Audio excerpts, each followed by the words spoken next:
महाराष्ट्रामध्ये मुख्यमंत्री पदाचा बिहार पॅटर्न राबवला जाणार की काय अशी सुद्धा सध्या जोरदार चर्चा सुरू आहे।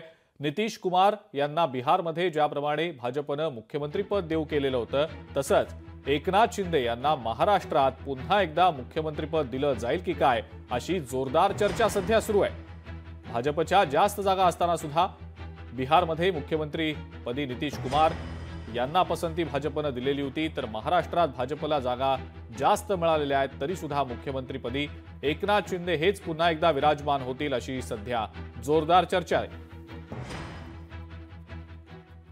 बिहारमध्ये ज्या पद्धतीने नितीश कुमार यांच्या गळ्यात मुख्यमंत्र्यांची माळ घातली गेली, त्यांची संख्या कमी होती तरी सुद्धा त्यांना मुख्यमंत्रीपद महायुतीने, लोकशाही आघाडी सरकारने, एनडीएने त्यांच्या गळ्यात त्या पद्धतीने माळ घातली। त्याच पद्धतीने माननीय मुख्यमंत्री एकनाथ शिंदे साहेब यांना मुख्यमंत्रीपदी जाहीर करतील असा आम्हाला ठाम विश्वास आहे। नरेश म्हस्के यांची ती व्यक्तिगत भूमिका असू शकते, माझी एक भारतीय जनता पार्टीचा कार्यकर्ता म्हणून भूमिका आहे की या राज्यामध्ये जनतेनं मॅन्डेट हा देवेंद्र फडणवीस साहेबांच्या बाजूने दिलेला आहे।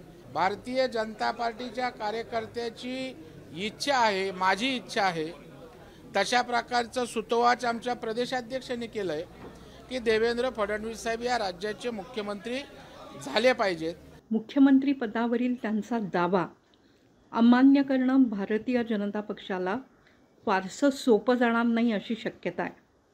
खरं तर एकनाथ शिंदे या संदर्भात काहीही बोलत नसले तरी त्यांच्या समर्थक आमदारांनी आता उघडपणे मुख्यमंत्रीपदी शिंदे हवेत अशी मागणी करायला सुरुवात केलेली आहे। लाडक्या बहिणींशी बोलतानाही एकनाथ शिंदे यांनी याच प्रकारचा एक साधारणतः गोषवारा दिला होता। आता विजयापर्यंत नेऊन ठेवणाऱ्या पक्षाच्या नेत्याला या पदापासून रोखणं भारतीय जनता पक्षाला कितपत शक्य होणार आहे हा एक मुख्य मुद्दा आहे। शिंदे शेवटपर्यंत मुख्यमंत्री पदाच्या शर्यतीत राहतील अशी सोय त्यांचे समर्थक करतात। लोकशाही मराठी ऐका, पहा, जागरूक रहा।